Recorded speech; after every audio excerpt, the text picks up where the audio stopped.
자, 오늘 저희가 사무엘상 7장부터 나가려고 하는데요. 지난주 기억하시죠? 지난주에 가장 큰 사무엘상 1장부터 6장까지 큰 사건이 뭘까요? 여러분, 우리 한번 주고받아 보죠. 오늘 이제 이쯤 되면. 1장에 제일 중요한 게 뭘까요?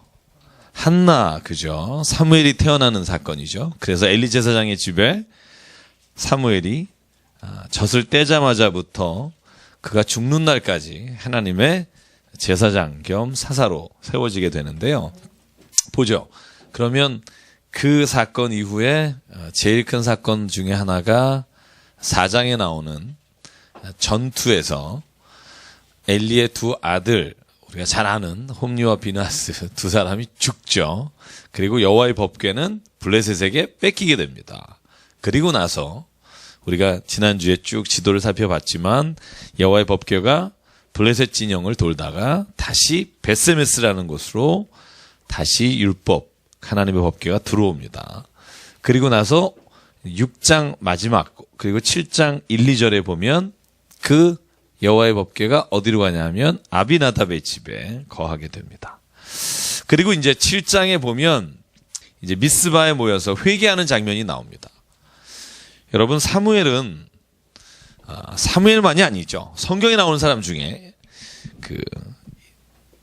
뭐 여기를 보시죠. 뭐 이제 뭐 지금 막 읽어 보셔봤자 더 헷갈려요. 그냥 이렇게 들으시는 게 나을 것 같고, 그죠? 성경에 나오는 사람들 중에 하나님이 진짜 사랑하는 사람은 어떤 사람이다. 제가 반복해서 말씀드립니다. 순종하는 사람, 순종하는 사람. 또 우리 오늘 같이 좀 얘기하면서 해보죠. 오래간만에. 또 뭐가 있을까요? 어떤 사람? 잘생긴 사람. 여호와를 사랑하는 사람. 제가 이렇게 손짓하니까 굉장히 막 놀라시는 여호와를 사랑하는 사람. 네. 또 회개하는 사람. 눈치가 굉장히 빠른. 네. 믿음이 좋은 사람. 그죠?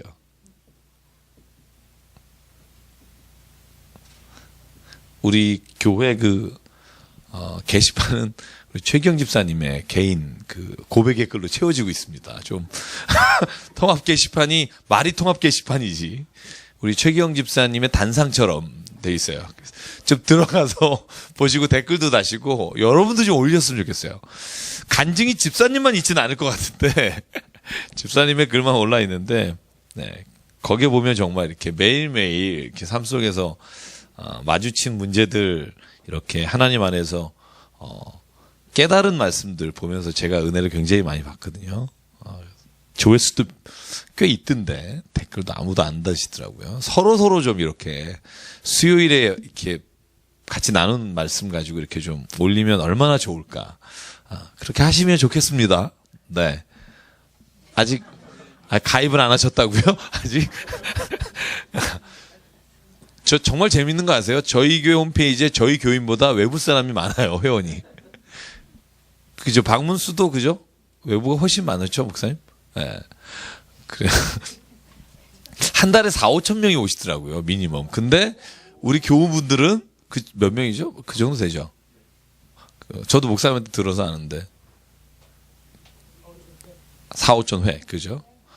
그래도 어쨌든 여러분들 한 번도 안 들어오시는데 누가 4, 5천 번을 들어올까? 그런 생각 드시죠? 좀 오세요. 좀 오셔서 같이 나눴으면 좋겠고. 또 누가 성경 인물 중에 하나님이 어떤 사람을 좋아하실까? 여보세요? 또 기도하는 사람. 네. 자, 이제 뭘 제가 얘기하려고 하냐면 하나님은 이런 사람, 순종하는 사람, 사랑하는 사람, 믿음이 좋은 사람, 기도하는 사람, 뭐 하나님의 말씀대로 뭐 온 인생을 바친 사람, 이런 사람 다 하나님 좋아하시죠. 근데 하나님이 진짜 원하는 사람은 뭐냐면 회개하는 사람이라고 그래. 나는 회개하는 사람을 찾는다. 아니 뭐 잘못을 안 하면 되잖아, 그죠? 죄를 안 지으면 되잖아요. 근데 하나님은 왜 죄를 안 짓는 사람을 기뻐하시고 찾는 게 아니라 성경에 보면 회개하는 자를 찾으실까? 그거 궁금하지 않으세요, 좀? 그죠? 신앙생활 하시다 보면. 저희가 오늘부터 사무엘하 5장까지 아니면 그 이후까지 계속입니다만 쭉 보면 성경의 인물 중에 하나님 앞에 실수하지 않은 사람이 한 명도 없습니다. 정말 우리가 그 날고 긴다는 그 아시로 시작하는 분, 아부 뭐 이런 분 있죠. 그 다음에 모세 뭐 이런 분, 모씨 뭐 이렇게 성은 다 달라도요. 모든 사람이 하나님 앞에 다 실수하고 범죄하고 아무리 우리가 믿음의 선조라고 해서 성경책에서 우리가 이 사람을 존경합니다 하는 사람도 모두가 하나님 앞에 잘못을 한단 말이죠. 그럼 하나님이 이런 사람을 좋아하시죠. 그런데 진짜 좋아하는 사람, 진짜 하나님이 사랑하는 사람은 어떤 사람이냐면 회개하는 사람. 사울과 다윗의 결정적인 차이를 늘 말씀드리잖아요. 제가 이따가 비교해서 보여드릴 텐데 사무엘상 13장하고 15장이 사울 왕이 하나님 앞에 범죄하는 장면이에요. 근데 그게 결코 사무엘하 5장인가에 나오는 다윗의 범죄보다 크다 작다 비교하기가 어려워요. 그런데 하나님은 왜 사울은 사무엘을 통해서 말씀하시기를 내가 너를 이제 이스라엘 왕에서 더 이상 두지 않겠다. 이제 너의 이스라엘 왕을 다른 사람에게 넘기겠다라고 말하시고 다윗에게는 똑같은 범죄하고 그런 상황에서도 다윗은 절대로 내가 너를 버리지 않겠다. 이렇게 말씀하실까? 이유는 딱 하나예요. 죄의 자질이 사울은 굉장히 나쁘고 다윗은 자질이 그래도 괜찮아서가 아니라는 거죠. 이유는 딱 하나예요. 사무엘이 사울에게 말했을 때 범죄 사실을 뭐라고 말하죠? 13장 15장 있다 보면 우리가 다 읽고 왔잖아요. 네가 하나님 앞에 범죄하였다. 하나님이 다 진멸하라고 하신 것 중에 좋은 것을 취했다라고 할 때 사울은 변명이 많아요. 이따 보겠지만 변명이 너무 많아요. 많아도 전 안 했어요. 근데 그 변명이 대꾸마다 변명을 해요. 4번이나. 다윗은요, 나단이 딱 가서 설명하고 그게 바로 당신입니다 말할 때 딱 한마디예요. 내가 주께 범죄했습니다. 사울도 그 말을 해요. 내가 주께 범죄했습니다. 그런데 설명이 많아요 또. 근데요, 실은 이제 제가요, 그거 아셔야 돼요. 내가 하나님이 이거 좋아하셔서 내가 남겨뒀거든요. 그런 얘기가 굉장히 많아요. 그래서 저는 성경을 보면 빨리 돌아오는 사람을 하나님이 기뻐하신다. 근데 제가 자녀를 키워보면 이해가 가요. 뻔히 알잖아요. 뻔히 아는데 어떤 자식은 마음에 확 와요. 엄마 미안해. 엄마 잘못했어. 아니야. 안 그래. 그러면 다 이유를 말하면 하긴 했어. 근데 있잖아 내가 이러면 보이잖아요. 안 보이세요? 뻔히 보이는데 또 그러면 그때는 반복되면 이런 마음이죠. 나를 신뢰하지 않는다. 나를 부모로서 믿지 않는다.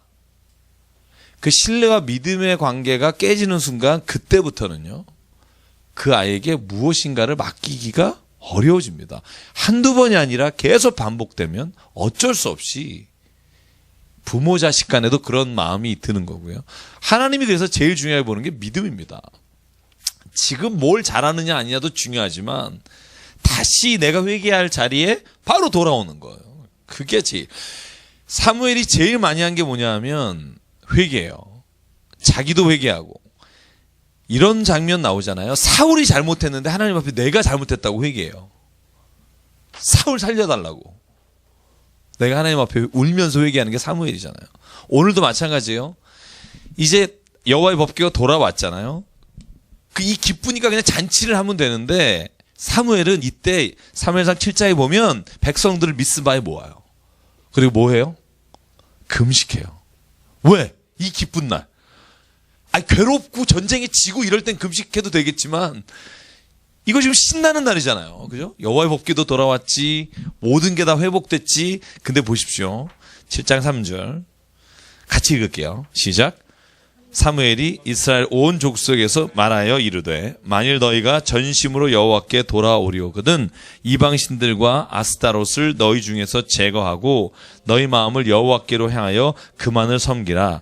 그리하면 너희를 블레셋 사람의 손에서 건져내시리라. 6절에 보면 시작. 그들이 미스바에 모여 물을 길어 여호와 앞에 붓고 그날 종일 금식하고 거기에서 이르되 우리가 여호와께 범죄하였나이다 하니라. 사무엘이 미스바에서 이스라엘 자손을 다스리니라. 7장 9절. 어린 양을 가져다가 온전한 번제를 드리고 그리고 이스라엘을 위하여 여호와께 부르짖음에 여호와께서 응답하셨더라. 여러분, 이 부르짖었다는 말은 회개했다는 말과 저는 동일한 말이라고 생각합니다. 그러니까 이 좋은 날 사무엘은 모여서 하나님 앞에 다시 돌아오자라고 얘기한 겁니다. 저는 사무엘을 그러니까 하나님께서 죽는 그날까지 하나님이 이스라엘 백성의 사사로 세우셨다고 생각해요. 사무엘이 잘생겨서 사무엘이 능력이 있어서가 아니라 사무엘이 하나님 앞에 온전하고 순전하고 항상 돌아가는 마음이 있었기 때문에. 그래서 여러분, 저와 여러분이 그런 사람이 되기를 원합니다. 제일 중요한 게 그거라고 생각하고요. 근데요, 이때 블레셋이 열받은 거예요. 왜냐하면 자기가 법궤도 이제 가져갔죠. 그러니까 미스바에 모이는 사람 보니까 금식하고 해롱해롱 힘이 없으니까 쳐들어갑니다. 근데 그때 하나님께서 우레를 내리시고 그들을 전쟁에서 이스라엘 백성이 승리하게 하십니다. 그러니까 이스라엘 전쟁에서 승리할 것 같을 때는 패배하고 금식하며 오히려 전쟁을 못할 것 같은 때 하나님께서 이 백성을 지키신 이유가 뭐냐면 너희는 나의 백성이다라는 걸 하나님이 보여주시기 위해서라고 생각해요. 그래서 여기 보면 참 재밌습니다. 12절에 보면 같이 읽어볼까요? 시작. 사무엘이 돌을 취하여 미스바와 센 사이에 세워 이르되 여호와께서 여기까지 우리를 도우셨다 하고 그 이름을 에벤에셀이라 하니라. 자, 제가 뭘 재밌다고 했을까? 지금 에벤에셀이 지금 여기에 돌을 세우고 하나님 앞에 그죠? 세워진 게 에벤에셀이잖아요. 근데 제가 왜 재밌다 그러냐면 이 지명이 어디에 나와요? 4장에 나와요. 전투할 때 블레셋이 아벡에 있었고 이스라엘에 에벤에셀이 있었거든요. 지명은 나와요. 그런데 여기서 하나님이 미스바에서 사무엘과 이스라엘 백성이 하나님께 회개하고 돌을 세웠는데 이곳을 에벤에셀이라 했다. 그러니까 이 지명이라는 게 그죠? 제가 늘 말하지만 성경을 기록하는 사람은 이미 후대에 알고 있는 지명이니까 그 지명은 쓰지만 그 이름이 언제 생겼는지는 그 뒷장에 나오는 거죠. 이런 장면이 굉장히 많았죠. 베델도 그랬어요. 부엘세바도 그랬어요. 여러분 성경을 꼼꼼히 창세기 보시면 그렇게 이름이 먼저 나오지만 그죠? 생긴 기원은 나중에 나오는 경우가 있습니다. 성경을 읽으실 때 자세히 읽으시면 보이지만 안 읽으시면 이게 무슨 소린가 싶은 얘기들이 굉장히 많죠. 자, 그리고 나서 제가 넘어갈게요. 오늘 8장으로 갑니다. 8장에는요. 드디어 이스라엘 백성이 왕을 달라는 거예요. 왕. 왜? 블레셋과 전쟁에 졌어. 왜? 이스라엘 백성은 왕이 없어서라고 생각해요. 하나님은 뭐라고 생각해요? 너희가 순종하지 않았기 때문에 혹은 나를 의지하지 않았기 때문에. 근데 이스라엘 백성 왕이 없었기 때문에 서로 입장이 달라요. 그래서 오늘 사무엘에게 왕을 달라고 합니다. 근데 제가 지난번에 기도원 때도 말씀을 드렸지만 사무엘은 참 훌륭하잖아요. 그 아들들은 오늘 여기 8장 3절에 한번 읽어볼게요. 시작. 그의 아들들이 자기 아버지의 행위를 따르지 아니하고 이익을 따라 뇌물을 받고 판결을 굽게 하니라. 그죠? 그러니까 이스라엘 백성들이 아들은 필요 없다. 사무엘만 필요하다. 사무엘이 이제 늙었으니까 왕을 달라. 그래서 왕을 달라고 할 때 여호와 하나님 앞에서 사무엘이 이스라엘 백성에게 말하기를 하나님이 기뻐하시지 않는다라고 말합니다. 8장 7절 같이 읽을게요. 시작. 여호와께서 사무엘에게 이르시되 백성이 내게 한 말을 다 들으라. 이는 그들이 너를 버림이 아니요 나를 버려 자기 등의 왕이 되지 못하게 함이니라. 그러니까 하나님은 이렇게 생각하는 거예요. 저것들이 지금 사무엘아 네가 싫어서가 아니라 나를 의지하지 못하고 눈에 보이는 왕을 달라고 하는 거니까 줘라. 여러분 그러면서 하나님은 진짜 재밌는 분입니다. 제가 여기다 재밌는 분이라고 제 성경에 써놨는데 왕을 줘라. 그리고 나서 왕을 가지게 되면 나쁜 이유 9가지를 써요. 자, 왕 가져. 우리 그런 얘기 하시죠. 왜 자녀 키울 때 저는 그래요 가끔. 뭐 하연이가 뭐 사달라 그러면은 그래 그거 내가 사줄게. 근데 너 그거 사면 이렇게 된다. 첫 번째, 두 번째, 너 그래 또 가질래? 안 굽혀. 그럼 야 너 있잖아 이거 가지면 뭐 한다 뭐 한다 계속 얘기해도 죽어도 그건 갖겠대요. 그래서 사준 게 닌텐도잖아요. 사지 말아야 될 이유를 쫙 얘기했는데 마지막에 그러더라고. 너 이거 사면 진짜 앞으로 아버지가 엄마가 하는 모든 말 다 들을 거야? 듣는데요. 들었겠습니까? 안 들었겠습니까? 우리가 그런 거죠. 여기 9가지를요 하나님이 일일이 열거합니다. 보실래요? 뭐라고 말했는지 이스라엘 백성한테. 자, 너의 아들들을 이제 11절에 보면 왕들이 어떻게 할 줄 아니? 그리고는 3가지를 말합니다. 병거를 만들게 한다. 그리고 수발 들게 한다. 여러분 이거 다 누가 만드느냐? 니네 아들들이 만드는 거다. 누굴 위해서? 왕을 위해서. 또 1000부장 50부장 그거 세워놓고 바지를 갈게 하고 추수하게 한다. 일 시켜 먹는다. 3번째 무기와 병거를 만들게 한다. 딸들은 가만히 있을 것 같냐? 딸들 볼까요? 13절 뭐죠? 향료 만드는 자, 요리하는 자, 떡 굽는 자로 뺏어간다. 여러분 사사는 그러지 않죠. 사사는 어떻게 하죠? 자 여보세요? 사사는 이렇게 왕궁이 있지 않잖아요. 그죠? 사사는 지가 밥해 먹고 있다가 다른 민족이 쳐들어오면 아빠 앞으로 그러고 전진해서 가서 싸우고 다시 집으로 돌아가요. 성도 없고 거하는 것도 없고 사사를 위해서 필요한 사람도 없고 도구도 없어요. 그게 사사예요. 그러니까 전적으로 하나님이 그 전쟁의 때 들어쓰시고 다시 들어가는 거예요. 근데 왕은 왕궁을 짓죠. 이제 왕을 모시기 위한 사람들을 아들들에게 착취하죠. 딸들을 또 요리하고 궁전을 세우게 하죠. 그 집은 호의호식하죠. 요즘 국회의원들 보면 이 생각이 나요. 국회의원들은 뭘 하는데 돈을 받나 그런 생각 들어요. 가끔. 모르겠어요. 저만 그러는지. 299명이 꼭 필요한가 이런 생각도 하고요. 좋은 일들 하신 분도 있겠지만 저는 거기에 들어간 돈이 수백억이라는 게 너무 아까워요. 솔직히. 저는 그냥 좋은 사람 무슨 일 있을 때 모여라 그래서 299명 모았다가 헤어지고 막 이러면 좋겠어요.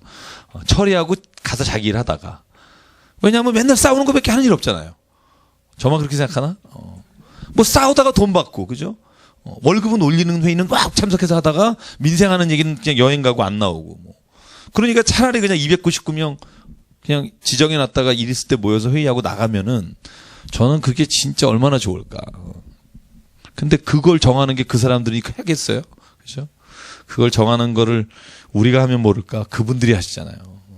그래서 입법기관이라는 게 참 정말 잘 해야 되는데 입법기관이 가장 못 믿을 사람들이니까 문제인 거죠. 아이고 너무 길어지겠다. 넘어갈게요. 그 다음에 니네 밭과 포도원과 감람원 14절입니다. 그것도 안 뺏어갈 줄 아냐? 뭐라고 써놨어요? 거기 제일 좋은 것을 가져다가 자기 신하에게 준다. 하나님이 이런 거예요. 그래 왕 가져 그러고 이제 얘기하는 거예요. 또 뭐라 그래요? 곡식이 11조 뺏어갈 거다. 그리고 신하에게 줄 거다. 16절 너희 노비와 가장 아름다운 소년과 나귀를 끌어다가 자기 일 시킬 거다. 8번째 너희 양떼의 10분의 1을 거두어서 그의 종이 된다. 마지막 너희가 그들의 종이 될 거다. 선택해라. 어떻게 할래? 그랬더니 19절에 백성이 대답합니다. 읽죠. 백성이 사무엘의 말 듣기를 거절하여 이르되 아니로소이다 우리도 왕이 있어야 하리니. 싫다는 거죠. 한번 마음을 딱 먹으니까 눈에 보이는 게 없습니다. 무조건 갖겠다는 겁니다. 그러니까 하나님이 뭐라 그래요? 22절 같이 읽겠습니다. 시작. 여호와께서 사무엘에게 이르시되 그들의 말을 들어 왕을 세우라 하시니 사무엘이 이스라엘 사람들에게 이르되 너희는 각기 성읍으로 돌아가라 하니라. 자, 여러분 이걸 보면서 무슨 생각을 하세요? 묻는 겁니다. 무슨 생각이 드세요? 이 장면을 딱 보면서. 자, 편안하게. 무슨 생각이 드세요? 첫째, 아무 생각이 없다. 둘째, 무슨 생각이 드세요? 이 장면을 보면서. 이거예요. 첫 번째 질문. 하나님은 왜 왕이 주어지면 이렇게 되는 걸 알면서도 왕을 주셨을까? 그 생각 안 하세요? 안 주면 되잖아요. 달래잖아요. 그죠? 그러니까 저는 지금의 상황도 똑같을 수 있다는 거예요. 그죠? 뭐 이런 기도하는 적 없으세요? 하나님 그때 왜 그 놈을 만나게 하셔가지고 지금까지 이렇게 저만 그래요? 그때 왜 그 인간을 안 만나게 하시든지 아니면 눈이 뒤집히지 않게 해주시든지. 그죠? 사람이 하나님 앞에 이렇게 해요. 그죠? 그때 나를 이렇게 막아주시지 그랬냐고 말할 때가 있어요. 그죠? 근데 오늘 성경에 보면 하나님은 누누이 말씀했다는 거예요. 당신에게. 그 상황이 있기 전에. 이런 일이 있을 것이다. 그랬는데 뭐라 그래요? 오늘 이스라엘 백성은 그래도 달라. 그러면 하나님은 어떻게 해요? 주신다는 거예요. 왜? 왜 주실까? 질문입니다. 근데 왜 주실까? 자유의지를 주셨으니까 선택할 수 있게 하시고 또 깨닫게 하기 위해서 좀 가혹하긴 하지만 깨닫게 하시려고 원하는 것을 일단 이렇게 말리시다가 주시고 또 정답이 있겠습니까? 또 어떻게 생각하세요? 왜 이렇게 하셨을까?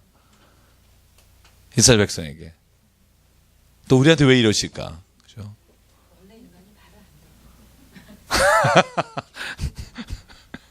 우리가 쭉 보면 그랬죠. 모든 인간이 그렇죠. 그러니까요, 제가 늘 말하지만 하나님은요, 우리가 하겠다고 작정하고 나선 것을 하나님이 의지적으로 막지 않으세요. 저희가 모시던 목사님이 늘 하시던 말이 있어요. 하나님 앞에 나가서 한번 이렇게 해보라는 거예요. 그래서 하나님, 내가 지금부터 이 사람 팰 거니까 날 말려보세요. 그분이 그래요. 항상 하는 말이. 하나님, 내가 팰 텐데 말려보세요. 못 말려요. 왜 못 말릴까? 그런 생각 안 해보셨어요? 성경에? 성경에 많은 사람들이 그렇잖아요. 베드로도 그렇고, 신약에 가면 가룟 유다도 그렇고, 그죠? 자기가 하려고 의지적으로 하는 일에 대해서 하나님 안 말리시잖아요. 왜 그러실까? 전 아까 말씀하신 대로 자유의지도 하나님께서 우리에게 주셨고요. 또 한 가지는 사람은요, 자기가 경험해 보기 전에는 자기가 어떤 일이 일어날지를 몰라요. 그래서 하나님은 안타깝지만 그 길을 막으시지만 막아도 그가 그 길을 가겠다고 하시면 하나님은 그 길을 주신다니까요. 그래서 지혜로운 자가 누구냐 하면, 지혜로운 사람, 그럼 성경에는요, 계산이 빠르고 지식이 많아서 아는 게 많은 사람이 아니라 하나님이 가르쳐 주시는 법도와 길을 아는 사람을 지혜롭다고 말해요. 성경이 말하는 지혜는 그거예요. 그러니까 실제로 우리가 지혜를 달라고 할 때, 우리 여러분, 솔로몬이 받은 지혜가 판결을 내리는 걸로 나오지만 결국 하나님이 진짜 우리에게 원하시는 것과 주시기를 기뻐하시는 게 뭔지를 아는 것이 지혜입니다. 그래서 지혜라는 단어가 지식이라는 단어가 다르잖아요. 그죠? 그래서 저는 오늘 이 왕을 달라는 말씀 하나만을 보더라도 저희가 살아가는 모습하고 너무나 이스라엘 백성이 다를 게 하나도 없다. 그죠? 3,500년 전 이 사건이나 지금 우리가 살아가는 시대의 사건이나 큰 차이가 없다. 어떤 면에서 사람이 하나님을 향해서 가지고 있는 하나님을 대하는 태도에서는 변함이 없다. 저는 그런 생각을 합니다. 보십시오. 그래서 오늘 왕을 하나님이 주시기로 하고 왕을 선택하시는데 그 선택한 왕이 구장입니다. 누구를 선택하죠? 다 읽어오셨죠? 사울입니다. 그죠? 제가 9장부터 요번에 쭉 읽으면서 11장까지 한 장 한 장 이렇게 정리해 봤어요. 근데 참 재밌는 게 있습니다. 근데 너무 재밌다고 표현하는데 자꾸. 사울을 왕으로 뽑을 때요. 무려 4번이나 하나님이 확인하시는 과정을 거치는 거예요. 첫 번째는요. 9장에 보면 하나님이 사무엘을 통해서 세우시는 장면이 나와요. 제가 지난주에 이건 그저 사도행전 10장하고 비교해서 말씀드렸죠. 사무엘에게 말씀하실 때 사울에게도 그 장소로 가게 하셔서 두 사람 만나게 하시고 사무엘이 사울에게 기름 붓게 하셨잖아요. 그죠? 이 9장에 보면 이 장면은 하나님께서 사무엘을 통해 사울을 왕으로 세우시는 장면이고 기름 붓는 장면이에요. 자, 한번 그 9장에 한 담화 읽을게요. 자, 9장 27절만 읽을게요. 같이 읽죠. 9장 27절. 시작. 성읍 끝에 이름에 사무엘이 사울에게 이르되 사완에게 우리를 앞서게 하라 하니라. 사완이 앞서감으로 또 이르되 너는 이제 잠깐 서 있다가 내가 하나님의 말씀을 내게 들려주리라 하더라. 자, 하나님은 사무엘과 사울을 만나게 하시고 기름 붓게 하셨잖아요. 그죠? 그런데 그 다음에 보면, 자, 10장으로 넘어갈게요. 10장에 보면 사울이 하나님이 나를 진짜 부르셨는지에 대해서 확인하는 장면이 나와요. 그러니까 하나님은 사무엘을 통해 보세요. 사울을 부르셨고 기름을 부으셨는데 사울은 지금 자기가 하나님의 부르심을 받아 왕이 됐다고 하는 것에 대한 확신이 없어요. 여러분, 기드온도 그랬죠. 하나님 와서 너 불렀어. 너가 할 거야.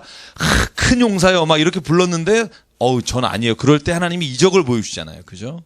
그 이적을 보여주실 때 기드온이 믿음으로 나가듯이 오늘도 사울에게 개인적으로 하나님이 보여주시는 게 있어요. 그게 뭐냐면 3가지입니다. 사무엘을 통해서, 자, 사무엘이 10장 1절에 말합니다. 기름병을 가져다가 머리에 붓고 입 맞추며 말하기를 여호와께서 내게 기름 부으사 지도자로 삼으셨다. 네가 오늘 가다가 보면 라헬의 묘실 곁에 2 사람을 만날 건데 그 사람들이 너의 아버지가 잃어버린 암나귀를 찾았을 것이라고 말해줄 것이다. 그리고 3가지 3절에 얘기합니다. 이런 3가지 일을 네가 보게 될 것이다. 같이 읽어볼게요. 3절 시작. 내가 거기서 더 나아가서 다볼 상수리 나무에 이르면 거기서 하나님을 배우려고 베델로 올라가는 3 사람을 만나리니 한 사람은 염소 새끼 3을 이끌었고 한 사람은 떡 3덩이를 가졌고 한 사람은 포도주 한 가죽 부대를 가진 자라. 자, 이 사람들이 한 사람씩 사울을 만나면서 사울에게 하나님의 임재하심과 하나님의 뜻을 사울이 간접적으로 보게 됩니다.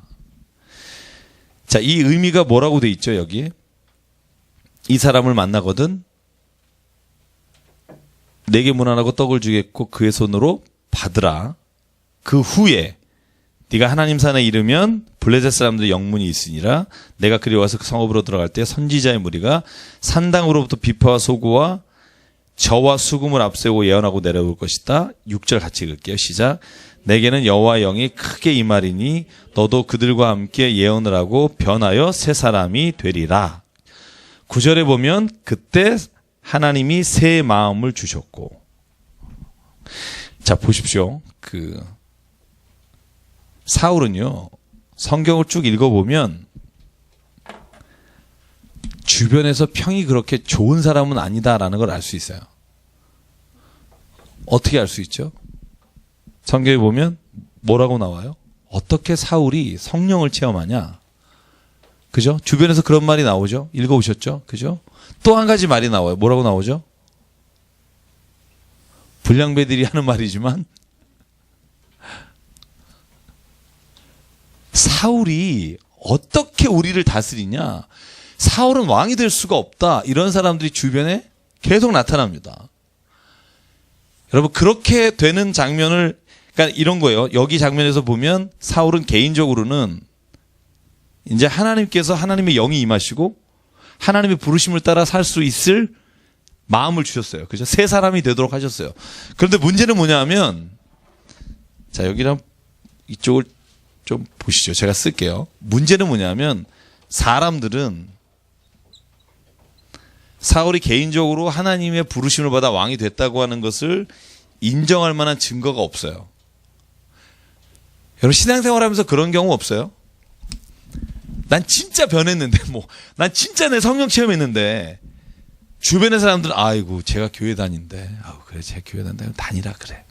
그러니까, 주변의 사람은 내가 정말 변화됐다는 것에 대해서, 혹은 내가 하나님의 정말 성령으로 말미암아 감동돼서 내가 지금 이제 성령의 은혜로 살아간다는 것에 대해서 사람들이 인정할 수 있는 시간과 인정할 수 있는 증거가 내 삶에서 나타나야 된다는 거예요. 그 시간이 필요해요. 그 시간 동안은 사울이 주변 사람들에게, 야, 여기 성령 체험하고 내려오니까, 아이고, 야, 사울이 성령 체험, 내 손에 장을 지져라. 뭐 이런 얘기를 하는 거예요. 억울하겠죠. 그런데 오늘 성경을 보면 이 과정도 내가 겪어야 될 과정이라는 거예요. 왜냐하면 이 과정을 통해서 내가 과거에 어떤 사람이었는지를 알게 되고, 내 성격이 무엇이 잘못되었는지도 깨닫게 되고, 이 과정을 통해서 진짜 하나님이 너 이 길을 갈래? 라고 물으시는 거예요. 제가 이재철 목사님 중에 쓰신 책 중에, 또 김동호 목사님 쓴 책 중에 좋아하는 특집 몇 개 있는데, 제목이 이런 게 있어요. 자네 정말 이 길을 가려는가? 그 책이 이거 괜히 제목만 봐도 비장해요. 가다 죽을 수도 있겠다. 뭐 이런 생각도 들고. 근데 진짜 목회자에게만이 아니라 하나님이 개인적으로도 그런 물음을 주시는 거라고 봐요. 자네 진짜 이 길을 가겠는가? 그러면 주변에 손가락질하는 사람도 있을 텐데, 내가 가지고 있던, 내가 누리려고 하는 삶의 길에서 나를 다른 사람들이 다르게 쳐다볼 수 있을 텐데 진짜 이 길을 가려는가? 저는 그 시간을 하나님이 사울에게 주신다고 생각해요. 그러나 반드시 성경에 하나님 안에서 성령으로 감동되어 변화된 사람은 하나님이 증거를 주신다는 거예요. 그게 외적으로 나타나는 형태는 다를지 모르지만 사울도 그랬고 다윗도 그랬고, 여러분, 다윗도 얼마나 불쌍해요. 골리앗하고 싸우러 나간다니까 사람들이 손가락질하고, 심지어 자기 형 엘리야 뭐라 그래요? 큰형이? 읽으신 분. 야, 집에서 양이나 치지 뭔 짓이냐 너, 이러면서 혼내요.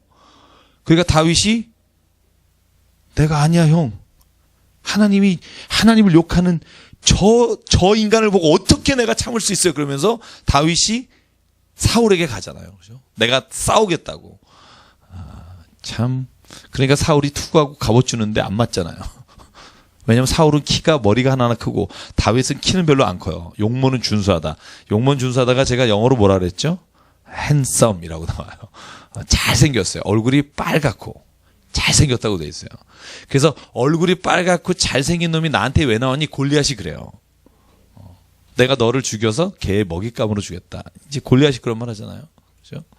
근데 어떻게 돼요? 나중에는 골리앗을 물리치는 순간 사울을 뛰어넘는 이스라엘의 찬양을 받는 사람이 다윗이 되는 거죠. 그죠? 그 다음에도 13년 이상 고생하죠. 죽도록 고생하죠. 사울이 죽이는 거 쫓아다니고. 오늘 개인적으로 하나님이 성령 체험을 주시고요. 그런데 그 뒤에 보면 사람들에게 인정받도록 하나님이 또, 자, 보시죠. 뒷장 보시죠. 17절부터 보면, 제가 오늘 다 읽어오신다고 생각하고, 사무엘이 이스라엘 백성을 미스바에 다 모이게 하고 제비뽑기를 합니다. 그죠? 그때 하나님이 누구를 뽑게 하시냐면, 자, 20절에 보면 베냐민 지파가 뽑히죠. 자, 21절 마드리 가족이 뽑히죠. 그 중에 기스의 아들 사울이 뽑히죠. 그러니까 제비뽑기를 통해 한 사람 한 사람씩 뽑아서 사울이 뽑히는데, 사울은 어디가 있어요? 22절 같이 읽을게요. 시작. 그러므로 그들이 또 여호와께 묻되 그 사람이 여기 왔나이까? 여호와께서 대답하시되 그가 진보따리들 사이에 숨었느니라. 그죠? 사울이 왜 숨었을까요? 왜 숨었을까? 뭐 생각하시는 거 없어요? 사울이 왜 숨었을까? 그죠. 집사님이 경험이 많으셔서 자기가 뽑힌 걸 봤는데 나야 이러고 이제 숨는 거죠. 이거 그 짐 뒤에, 왜냐하면 분명히 자기가 뽑힌 걸 보면 사람들이 웃을 거라는 거죠. 비웃을 거를 아는 거죠. 그죠? 베냐민 지파가 굉장히 작은 지파잖아요. 왜냐하면 사사기 마지막 21장에 보면 다 죽잖아요. 그죠? 다 죽고 600명 남잖아요. 그죠? 그러니까 그 지파 중에 한 사람이라고 그러면 기본적으로 유다 지파나 다른 지파들은 분명히, 그죠? 지파적으로 봤을 때 분명히 손가락질 할 거고, 사울이라는 인물의 됨됨이를 봤을 때도 아마 뭐라고 했을 겁니다. 제가 증거로 27절 한번 읽어볼게요. 불량배들이 뭐라고 말했나? 시작. 어떤 불량배는 이르되 이 사람이 어떻게 우리를 구원하겠느냐고 멸시하며 예물을 바치지 아니하였으나 그는 잠잠하였더라. 사울은 아무 말도 못하는 거예요. 뽑혔는데 주변에 있는 뭐 불량배들이라고 돼 있지만 뭐 비행청소년 이런 게 아니라 좀 힘께나 쓰는 사람들이죠. 그 사람들이 사울이 왕으로 뽑힌 걸 보니까 야, 저놈이 무슨 우리를 구원하니? 그러면서 멸시하고 예물을 안 바치는데 사울은 아무 말도 못해요. 왜? 괜히 말해봤자 욕먹을 것 같으니까. 사울이 오히려 자기가 왕으로 뽑힌 것에 대해서 자신감이 없는 거예요. 여러분, 하나님의 일을 처음에 맡은 사람들이 대부분 이런 분들이 많아요. 목회자도 그렇고. 우리 전사님들은 뭐 하나님이 부르셨을 때 할렐루야 이러고 가오신 분 있어요 혹시? 얼굴 보니까 있는데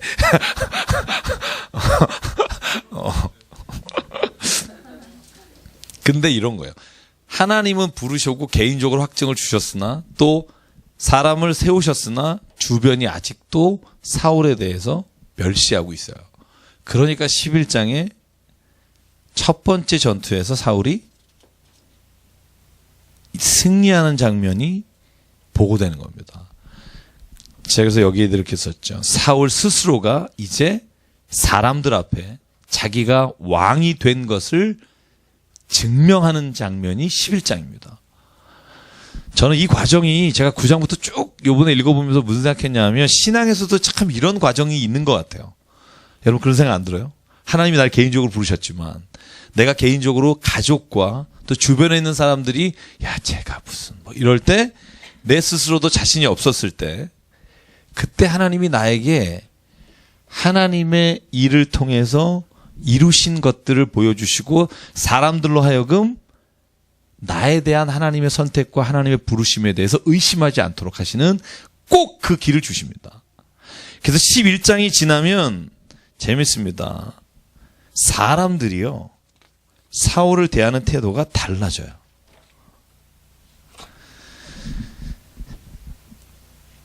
자, 11장 12절부터 한번 볼게요. 어떻게 바뀌었나? 11장의 사건 때문에. 11장 12절 같이 읽을까요? 시작. 백성이 사무엘에게 이르되 사울이 어찌 우리를 다스리겠느냐 한 자가 누구이니까 그들을 끌어내소서 우리가 죽이겠나이다. 이 장면이 뭐예요? 사울이 왕이 돼서 하나님이 맡겨주신 첫 번째 전투에서 승리하고 나니까 사람들이 이제 그러게 어떤 놈이 우리 사울이 왕이 되면 안 된다 그랬어. 가만두지 않겠어. 지금 이런 장면이에요. 그죠? 자, 보십시오. 제가 그래서 드리고 싶은 말씀 중에 이제 요 장면의 마지막은 이겁니다. 사람을 의지하지 마십시오. 제가 이 말은 무슨 말이냐? 무슨 말인지 아시겠죠? 그죠? 사람은요, 언제든지 변할 수 있어요. 특별히 이 사람이라는 게 개인적인 사람이 아니라 군중이 되거나, 군종은 군대라는 거고요. 집단이 되면, 여러분 그 사람들의 말에 너무 신경 쓰지 마십시오. 왜냐면 그 사람들은 언제든지 변할 수 있습니다. 순간적으로 어떤 일이 있을 때 변할 수 있고요. 또 주변의 사람들이 또 이렇게 얘기하면 또 변할 수 있고요. 그래서 신앙생활 할 때 가장 힘든 게 뭐냐면 사람들의 말이고요. 그래서 우리가 신앙생활 할 때 사람들의 말을 너무 의식하지 말고 하나님 앞에 내가 지금 그분의 말씀과 그분이 내게 주어주신 것에 내가 최선을 다하고 있는가, 내가 하나님의 길에서 벗어났는가, 내가 스스로 보는 것이 제일 중요하고요. 사람들은 나중입니다. 군중이 이런 거예요. 사울이 처음에 됐을 때는 싹 이러다가 한 번 뜨면 주변에서 누가 사울을 뭐라 그래, 이렇게 하는 게 누구냐 하면 사람이에요. 그래서 제가 성경을 읽을 때마다 무슨 생각하냐면, 참 우리가 이걸 알면서도 늘 사람의 말에 상처받잖아요. 신앙생활 열심히 하다가 왜 상처받는 줄 아세요? 사람의 말 때문에 상처받아요. 목사도 마찬가지예요. 아주 열심히 하다가도 이 조그만 말 한마디에 상처받아서 다시 회복하기 어려운 게 이 사람의 말입니다. 그럴 때는 이렇게 선포하십시오. 내가 저 사람의 말이 곧 내 자신은 아니다. 제가 늘 그런 선포합니다. 저는 이런 선포도 해요. 내가 누리고 있는, 내가 가지고 있는, 내가 먹고 있는 이것이 결코 내 자신이 아니다. 명함에 있는 적혀 있는 내가 내 자신이 아니다. 이건 그냥 나에게 주어진 일일 뿐, 이 자체가 나 자신이라고 생각하면 안 된다. 직함에 속으면 안 되고, 내가 누리는 것에 속으면 안 되고, 나 자신은 하나님 앞에 내가 홀로 섰을 때 내가 진짜 나다. 왜냐하면 이것들 때문에 내가 진짜 모습을 못 보게 되거든요. 왜냐하면 사람들이 나를 칭송하면 진짜인 줄 아니까. 근데 그건 진짜가 아니다. 그 생각을 늘 하려고 애쓰는 사람이 저는 하나님 앞에 깨어있는 사람이라고 생각해요. 사울이 왜 문제가 됐느냐? 여기까지는 좋았어요. 딱 여기까지예요. 여기서 끝. 사람들이 이제 사울을 칭송하고 사울에게서 왕이라고 하는 그 타이틀 밑에 목을 조아리고 모이기 시작하니까 그때 사울은 완전히 바뀝니다. 하나님 앞에 짐 뒤에 숨었던 자가 아니라 내 앞에 어떤 놈이 나를 막느냐로 바뀌고 나니까 사울은 그때부터 그 마음에 계속 죽을 때까지 끊임없는 거 교만과 욕심이에요. 옛날에는 짐 뒤에 숨었 얼마나 예뻐요. 키가 한 2m 가까이 돼요.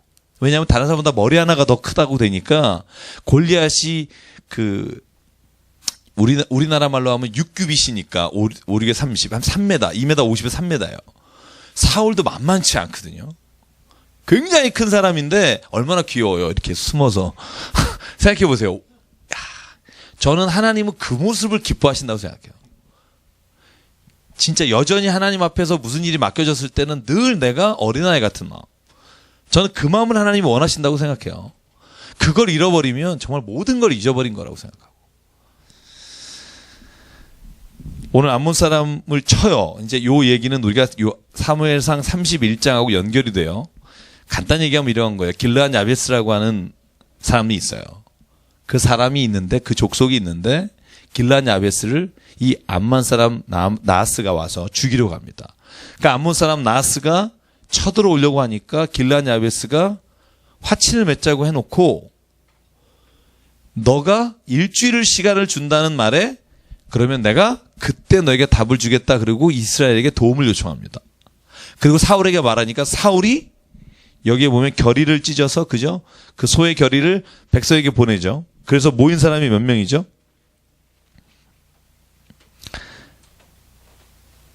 자, 11장 7절에 보면 한 결의의 소를 잡아 각을 뜨고 전령의 손을 이스라엘 지역에 보냅니다. 그랬더니 8절에 모인 사람이 30만 명. 그리고 유다 사람 3만 명. 여기서 보시면 알겠지만 유다와 다른 지파는 이때부터 조금씩 균열이 갑니다. 그래서 남북이 갈라질 때 남쪽은 유다 지파만 남고 북쪽은 이스라엘, 나머지 지파가 되죠. 그래서 전투에서 승리합니다. 그리고 길르앗 야베스를 구원해냅니다. 이게 사울이 첫 번째 전쟁에서 승리하는 장면입니다. 그 이후에도 승리한 전쟁은 꽤 많습니다만 그 이후의 전쟁에 대해서 자세히 승리한 기록을 안 하는 이유는 사울이 이때 전쟁에 승리한 것으로 인해 하나님 앞에 더 이상 묻지 않습니다. 질문하지 않습니다. 구하지 않습니다. 그게 사울이 왕에서부터 자기 스스로가 떨어지게 된 이유입니다. 묻지 않아요, 더 이상. 이따가 장면을 볼 텐데요. 자, 그래서 이 길르앗 야베스가, 자, 여러분 기억하십시오. 아마 내년에 우리가 전교인 수련회 가면 사무엘상을 할까, 지금. 아, 요번에 진짜 준비 많이 하셨더라고요. 저는 깜짝 놀랐습니다. 우리 1등 하신 분 여기 앉아 계십니다. 우리, 여기 안 오셔도 되는 분인데 여기 오셔가지고 지금. 저도 모르는 대답을 쓰셨어요. 저도 처음 보는 지명, 막 이렇게 외우셔가지고. 참, 그러니까. 전 안도건 목사님이 하시는 설교 중에 가장 은혜 받은 말씀이 그겁니다. 세상에 변하지 않는 것이 있다. 벼락치기 하는 사람.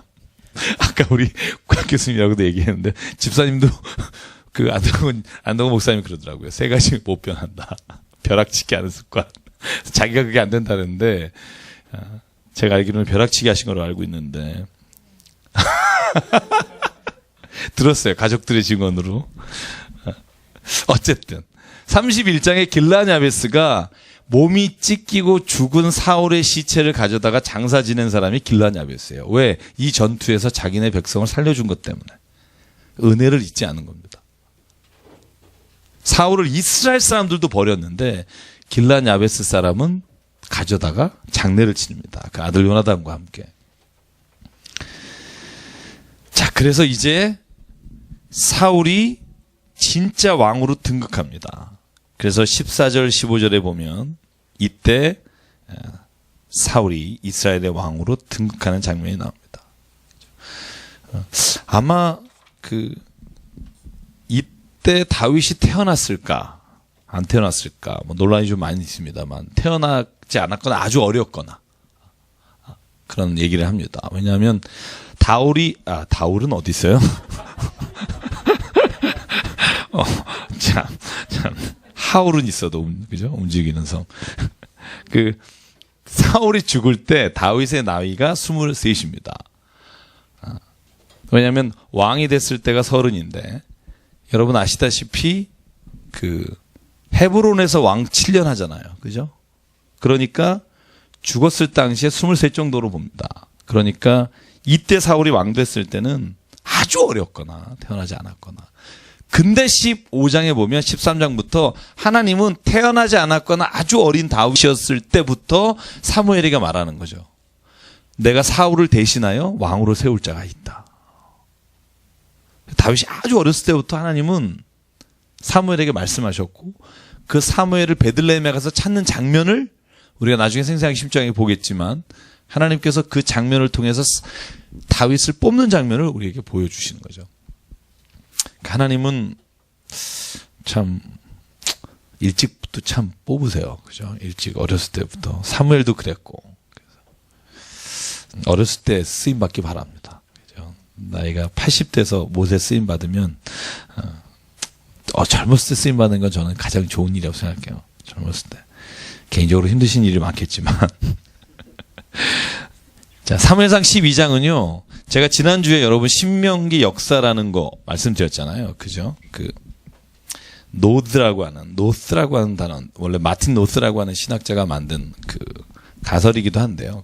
신명기 역사. 제가 말씀드렸죠. 사사기부터 열왕기 상하까지는 하나의 역사적 줄기를 이어가고 있다. 그 역사적 줄기는 무엇이냐?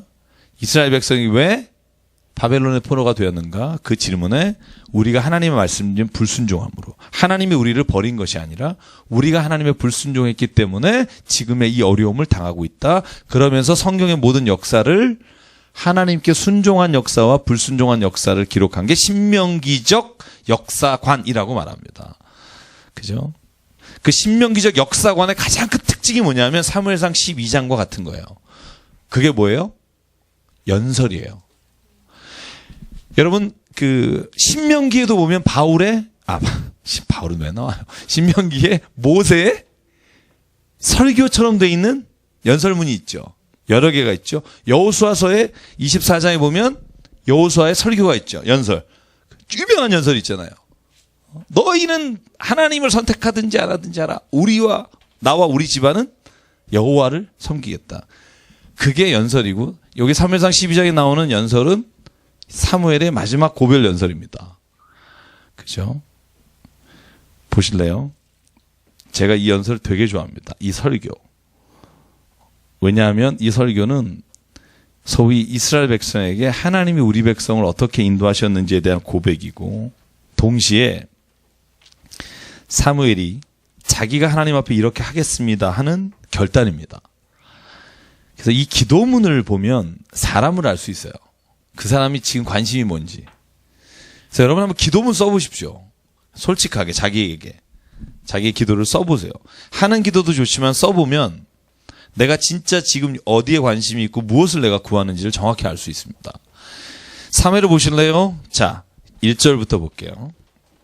사무엘이 온 이스라엘에게 이르되 보라 너희가 내게 한 말을 내가 다 듣고 너희 위에 왕을 세웠더니 이제 왕이 너희 앞에 출입하느니라. 보라 나는 늙어 머리가 휘어졌고 내 아들들도 너희와 함께 있느니라. 내가 어려서부터 오늘까지 너희 앞에 출입하였거니와. 그죠? 아주 젖뛰자마자 가서 지금까지. 이 연설의 가장 중요한 것 중에 하나, 대중에게 말씀하는 것 중에 하나가 이겁니다. 3절부터. 내가 너희 중에 누구의 소를 빼앗은 적이 있느냐? 나귀를 빼앗은 적이 있느냐? 누구를 속인 적이 있느냐? 압제한 적이 있느냐? 뇌물을 받고 재판을 잘못한 게 있느냐? 너희가 나에게 오늘 말해다오. 내가 너희에게 그것을 갚겠다. 저는 이게 사무엘의 위대함이라고 생각해요. 자, 12장 15절 16절이요. 신명기 역사 혹은 모세로부터 시작된 자기의 역사를 이해하는 방식인데요. 15절 16절 같이 읽을게요. 시작. 너희가 만일 여호와의 목소리를 듣지 아니하고 여호와의 명령을 거역하면 여호와의 손이 너희의 조상들을 치신 것 같이 너희를 치실 것이라. 너희는 이제 가만히 서서 여호와께서 너희 목전에서 행하시는 이 큰 일을 보라. 보세요. 내 말을 듣지 않으면 망한다가 아니라 하나님의 목소리를 들으라 그래요. 사무엘 내 목소리를 들으라는 게 아니고. 근데 이걸 내 목소리로 바꾼 사람들은 악한 영이죠. 그죠? 하나님의 목소리를 청종해야지 왜 목회자의 목소리를 청종해요? 그리고 16절 멋있는 말 있잖아요. 너희는 이제 가만히 있어. 여호와께서 너희 목전에 행하시는 큰 일을 보라. 보십시오. 보라. 여러분도 보게 될 겁니다. 아멘. 네. 아멘이 없네. 여러분 보게 될 줄 믿습니다. 봐야 돼요. 저는 봅니다. 저는 어떤 일을 이루실지 보고요. 그대로 이루어 가실 줄 믿고요. 그러고 갑니다. 다른 사람들은 나를 어떻게 볼지 모르나. 나는 하나님 앞에서 비전을 보고 갑니다. 여러분에게도 그 비전이 있길 바라고요. 그리고 오늘 유명한 그 말을 합니다.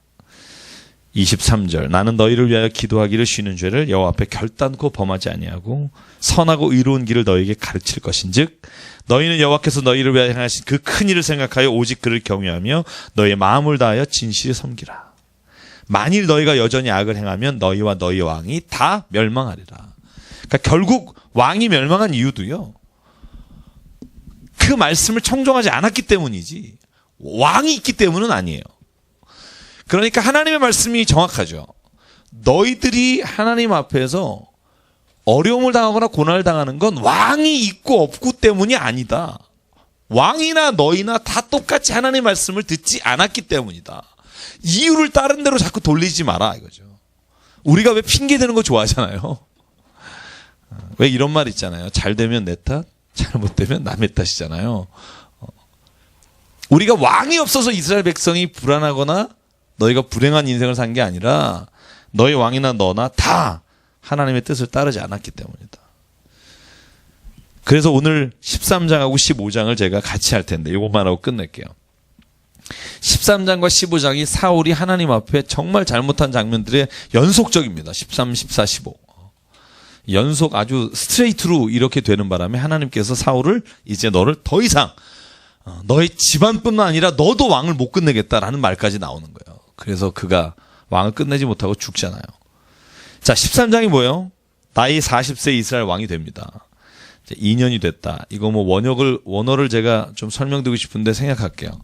여러분이 보는 성경 중에 어느 성경은 30세라고 나와요. 표준서 번역. 그죠? 이 개정개혁은 40세라고 나와요. 그 차이가 어쨌든 이것만 아십시오. 자세한 얘기 못 드리고 히브리어의 글자 점 때문에 그렇습니다. 그래서 실제로 이 번역은 어느 것이 옳다 그르다고 말하기 어렵고요. 히브리어의 어려운 점이 그런 겁니다. 그래서 여기는 40세다. 다스린 지 2년 됐다. 이때 전쟁이 일어납니다.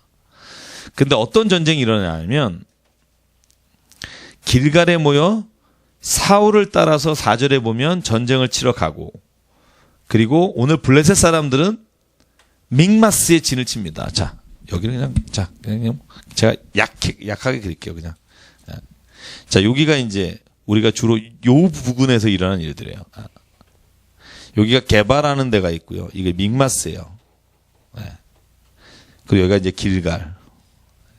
그리고 여기가 이제 밑에 가면 이제 예루살렘 나오고 베들레헴 나오고, 이쪽이 이제 블레셋 진영이잖아요. 블레셋이 지중해를 끼고 이 해변에 있는 나라입니다. 그래서 5개의 방백들이 있고요. 그래서 지난주에 제가 지도를 그렸지만 가드라든지 여러분 그 경로를 쭉 그죠? 블레셋이 법궤를 뺏어가는 경로가 이 블레셋 진영입니다. 근데 오늘 여기서 전쟁이 일어나는 거예요. 전쟁이.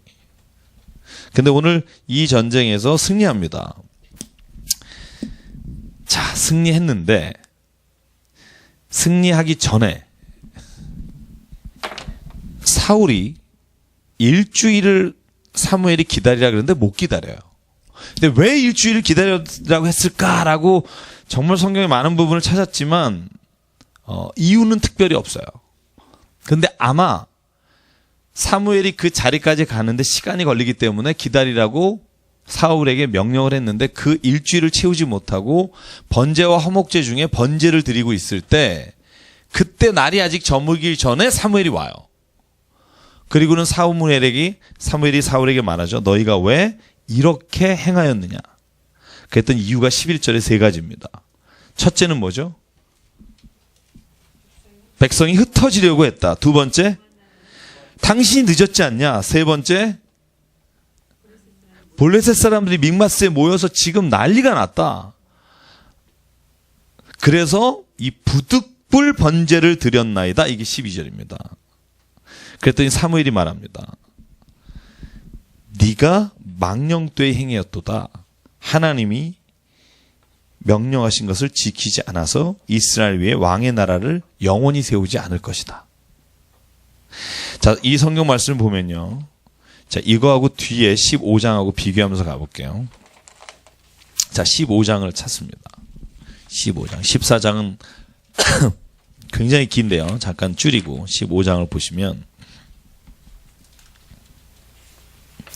자, 왜 이스라엘 사울 왕이 하나님 앞에서 범죄하였다고 말하냐면, 자, 오늘 보시죠. 사울에게 바치라고 하신 것을 사울이 자기 것으로 돌렸다는 내용이 나옵니다. 자, 페이지를 볼게요. 19절부터 볼게요. 15장 19절. 자, 사무엘이 묻습니다. 뭐라고 묻죠? 목소리를 청종하지 않고 탈취에게만 급박합니까? 그랬더니 사울이 20절에 뭐라고 대답해요? 나는 실로 여호와의 목소리를 청종했다. 그죠? 나 하나님 말씀 안 들은 적 없다. 그죠? 왜? 내가 가장 좋은 것으로 하나님께 제사하려고 그랬지 내가 먹으려고 그랬냐? 이거죠. 왜냐면 하나님이 아말렉의 족속을 출애굽기 7장인가 8장에 보면 왜 르비딤에서 탈출해서 갈 때 아말렉 족속이 그 후미해진 대로 병든 사람들과 지친 사람들을 죽이고 노력한 것을 아말렉에게 보복하라고 하나님이 전쟁을 치렀는데, 이 사울이 다 전쟁에 승리하고는 아각을 살려주고 좋은 소와 양을 둔단 말이죠. 그러니까 너 왜 이렇게 했냐? 왜 하나님 말씀 안 듣냐? 그랬더니 들었다는 거죠. 왜? 내가 이걸 하나님께 드리려고 했다. 그랬더니 22절에 뭐라고 그래요, 사무엘이? 순종이 제사보다 낫다. 그리고 듣는 것이 수양의 기름보다 낫지 않냐. 그랬더니 24절에 그때 가서 뭐라고 말해요, 사울이? 내가 범죄하였나이다. 근데 왜 그랬다고 써놨어요, 여기? 내가 백성을 두려워하여 그들의 말을 청종했습니다. 이게 사실일까요, 아닐까요? 이것도 뻥이에요. 근데 이거만이라도 만약에 사실이었으면 전 하나님이 받아주셨을 거라고 생각해요. 아니에요. 왜 아닌 거 알아요? 14장을 보면 알아요. 보세요. 이제 14장 언제 읽겠어요? 굉장히 길거든요. 저를 보세요. 자, 내용은 이런 거예요. 전쟁을 하는데 이스라엘 백성 600명밖에 없어요. 블레셋은 병거만 3만이에요. 근데 실제로 3만이 아닐 거예요. 여러분, 요드라고 하는 것과 그 라멕이라고 하는 단어가 30이고 이스라엘은요 알렙베트가 1이잖아요. 그래서 맨 마지막 그 단어가 400이에요. 그래서 숫자가 되는데 어쨌든 생각하고 3만이 아니고 3천일 거라고 보고 그리고 보병이 6천이에요. 어마어마한 블레셋 군대하고 600명이 싸우는 거예요. 제비가 안 되죠. 근데 요나단이 전쟁을 하려고 갔다가 이거는 전면전하면 안 되니까 자기의 수종든 자, 무기든 자만 데리고 그 적군에 올라오라 그러면은 가고 기다려라 그러면 안 간다. 여러분 읽은 기억나죠? 블레셋 수비대가 올라오라 그러니까 올라가서 20명을 죽입니다. 그러니까 그 어두울 때였지 않았나 싶은데 정확히는 모르지만 블레셋 진영에 요나단이 호롤단신 들어가서 그 진영에서 사람을 죽이기 시작하니까 그 블레셋 진영에서 스스로 전쟁을 하는 거예요. 누가 적군인지 아군인지 모르고 그걸 사울이 바라보고 있다가 저 진영에서 왜 난리냐 그랬더니 요나단이 지금 없어졌습니다. 그리고 블레셋 진영에서 서로 전쟁과 싸움이 일어나는 거예요. 근데 거기에 성경 보면 이렇게 되어 있어요. 원래 이스라엘 사람이었다가 블레셋으로 간 사람들, 용병이겠죠. 혹은 도망간 사람들, 혹은 골짜기에 숨었던 사람들이 다 용기를 얻어 블레셋을 싸우는 진영에 들어갑니다. 그래서 거기가 전쟁이 나니까 이 사울이 뭐라고 선포를 해요? 지금 전쟁이다. 그리고 진멸하러 들어갑니다. 그런데 백성들이 배고프다 그래요. 전쟁을 하다가 배고파요. 계속 승리하는데 배고파요. 근데 선언해요, 사울이. 먹지 마라. 금식이다. 사람을 죽일 때까지 먹지 마라. 먹는 자는 내가 죽인다. 그러니까 갔어요. 배고파 죽겠는데. 꿀을 보고 못 먹어요. 그러니까 요나단이 지팡이로 찍어서 손가락으로 먹으니까 그때 사람들이 그런 거예요. 니네 아빠가 먹으면 죽인다 그랬다. 야, 꿀 먹으니까 하나만 먹었는데도 눈이 이렇게 밝은데 왜 안 먹고 애야리야? 이런 거야. 그랬더니 사람들이 아니야, 사울이 먹지 말라 그랬어. 그랬더니 사람들이 배고프니까 어떻게 돼요? 14장에 보면 살아있는 짐승을 피채 먹어요. 그러니까 사울이 그 광경을 보고 피채 먹지 마라. 그리고 고기를 주면서 어떤 놈이 이 법을 어겼냐? 그렇잖아요. 근데 그 중간에 보면 다음 주에 좀 하겠지만 그 중간에 하나님께 묻는 장면이 있는데 하나님께 묻는 게 아니에요. 어쨌든 사람들이 전쟁에서 백성들이 지금 전쟁에 막 가는데 밥 먹으면 죽인다고 하는 사람이 여기 뭐라고 해요? 백성들이 무서워서 그랬습니다. 14장을 안 읽었으면 모를까? 14장을 읽으면 알아요. 백성들이 무서워서 그런 건 아니잖아요. 그죠?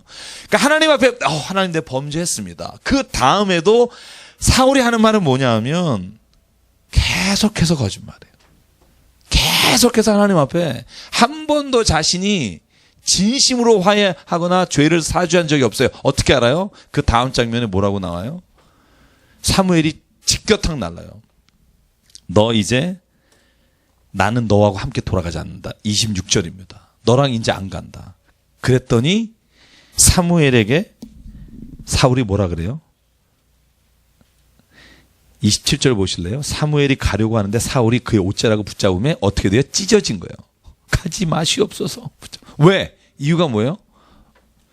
하나님은 나한테서 떠났을지 모르지만 사람들 보는데 나하고 좀 같이 가주십시오. 자, 30절 읽겠습니다. 같이 시작. 사울이 이르되 내가 범죄하였을지라도 이제 청하옵나니 내 백성의 장로들 앞과 이스라엘 앞에서 나를 높이사 나와 함께 돌아가서 내가 당신의 하나님 여호와께 경배하게 하소서. 그러니까 어이가 없는 사무엘이 31절 그래 같이 가자. 그리고 데리고 가요. 30절 보세요. 마지막까지 사울에게 필요한 건 뭐예요? 스피드? 우리에게 필요한 건? 마지막까지 자존심이에요. 사람들 앞에서 나를 좀 높여주십시오. 나랑 같이 가십시오. 당신 혼자 가면 사람들이 나를 어떻게 보겠습니까가 끝까지 사울의 관심이고 목적입니다. 저는 이 장면 보면서 참 사람이 이렇다. 여러분 시간이 다 됐으니까 정리를 할게요. 제가 그냥 무조건 끝내는 시간에 끝낸다. 우리 13장과 15장을 보면요. 사울이 하나님께 버림받았다고 하는 것은 여러 장면이 이것 말고도 있을 거라고 생각하지만 저는 가장 중요한 게 진실한 회개가 아니라는 거죠. 범죄했습니다라고 말하지만 내 마음속 깊숙한 곳에는 자기가 그렇지 않다라는 생각이 여전히 자리 잡고 있는 거. 여러분, 이게 회개를 가장한 교만이라는 거예요. 아유, 하나님이 하셨죠. 아유, 제가 한 게 뭐가 있어요. 그러면서 누가 뭐라 그러면 확 이제 승진나요. 뭐 이런 거죠. 제가 한 게 뭐가 있어요. 하나님이 하셨죠. 그렇죠. 하나님이 하셨죠. 당신이 한 게 뭐가 있어요. 그럼 뭐라고? 뭐 이런 거죠. 이런 느낌, 그죠? 제가 좀 우습게 했습니다만 우리 안에 그런 회개가 있어요. 가짜 회개. 저에게도 있어요. 겸손을 가장한 교만. 그죠? 전 사울의 문제가 그런 거라고 봐요. 하나님 앞에는요, 진짜 그냥 내가 잘못했습니다면 끝나요. 뭐 거기에는 더 이상 하나님이 재물이나 이런 걸 원하시는 게 아니라 그거면 그냥 끝나요.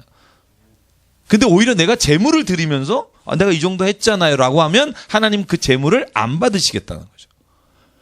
진짜 중요한 거는 하나님의 말씀을 듣는 것이고 수양의 기름보다 하나님의 말씀을 청종하기를 좋아하신다는 말은 거짓 회개나 거짓 순종이 아니라 진짜 내가 자복하는 거 있잖아요. 그냥 때마다 내가 하나님 잘못했습니다라고 말할 수 있는 것은 진짜 믿음과 용기가 필요하다고 생각하고요. 저는 그것이 오늘 사울의 이야기를 통해서 오늘 우리에게 주시는 하나님의 음성이라고 믿습니다. 오늘 정말 교회 안에서요. 하나님이 나를 부르셨다면 주변의 말에 흔들리지 마시기 바라고요. 정말 하나님이 나의 안에 역사하신다면 저는 내가 때로는 잘못된 길을 갈 때 하나님 앞에 그냥 잘못했습니다라고 말할 수 있기를 간절히 바랍니다. 우리 잠깐 기도할게요. 우리 긴 시간 피곤하실 텐데도 이렇게 또 함께 나와서 말씀을 읽었고요. 이 시간 잠깐 말씀을 기억하면서 기도할게요.